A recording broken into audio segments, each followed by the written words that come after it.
Hey everyone, Coach Diane here. And Coach Jeff from Team prsfit. Today we wanted to talk to you a little bit about shoes. We want you to be prepared before you go to the shoe store so that you have more information on what to get when you get there. That's right. Today I want to give you a little bit of knowledge. We're going to show you a little bit about what overpronation is about, so that when you go in the store, you really understand what's going on with your foot, your ankle, your knees, and your hips, so you can make an intelligent shoe choice. All right, so we're going to move the camera a little bit so you can see Coach Jeff's feet. Okay, so I'm going to show you the two ugliest feet in the world. Now, if you were to look at my feet and you see my feet in their normal position, I have very flat feet. So if I went to the shoe store, 9 times out of 10, they're going to ask me to do a motion like this, where, as you can see, my heel is a loose adapter, so my foot can move any way. It could move to the outside, it can move to the inside. In my case, as I start to go forward, you can see, because of the way my heel will roll, that I'm going to drop down and look like an overpronator. You can see from that heel to the toe, if I'm rolling from my heel to my toe, that I'm starting to drop down. In the shoe store, they're going to tell you need a motion control device to keep you from doing that.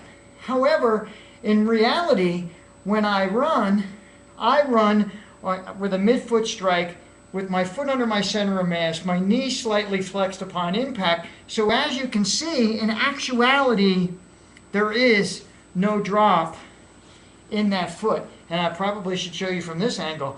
There really is no drop in that foot.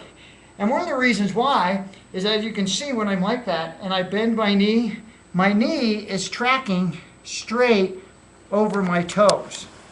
As we move the camera back, you'll see that when I bend or flex my knee is tracking straight over the toes. Because I have good body position when I run, with my hips straight, my feet straight, and also that I don't have hip issues, so I'm not dropping my knee over the inside of my foot, where a lot of times your overpronation can come from, is dropping this knee over the inside of the foot. A lot of times supination will come from pushing the knee outward, but my knee drops straight, and therefore I have no medial drop in my foot upon impact. I'm lifting my foot upon impact. It isn't out here where I get to that point where my heel, being a loose adapter, I'm going to roll through and it's going to cause a drop.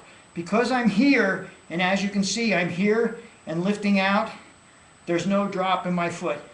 If I were to go into your normal shoe store, they would tell me, they'd put me on a treadmill, and because I'm on a treadmill, I get a little bit of pull. I really can't get the lift that I like. So it looks like, again, I may be overpronating. And in that situation, they put me in a motion control shoe.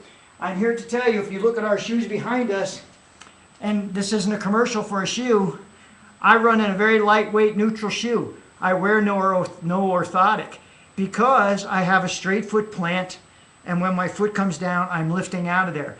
I'm not hitting here, rolling through, where I have that ability to have the loose adapter and drop. Knees are straight, flexed, under the center of mass, nice and light. I pop my foot off the ground. And I've never run in an orthotic. Sometimes I used to walk in them, but anymore, no orthotic. So there's your tip on the day. Take a look at your foot, barefoot. Practice that lift. Don't get the foot out in front of you. Keep your foot under your center of mass. Know what your foot is doing without your shoe on. Know how your knee is tracking over your toes, because that's where a lot of the motion in your foot is going to come from. Weak hips, knees not being aligned over your toes. Look for all these little tips before you go into the shoe store, so you can have an intelligent conversation with the clerk there and get yourself in the right pair of shoes. As always, be healthy. Train smart. Have fun.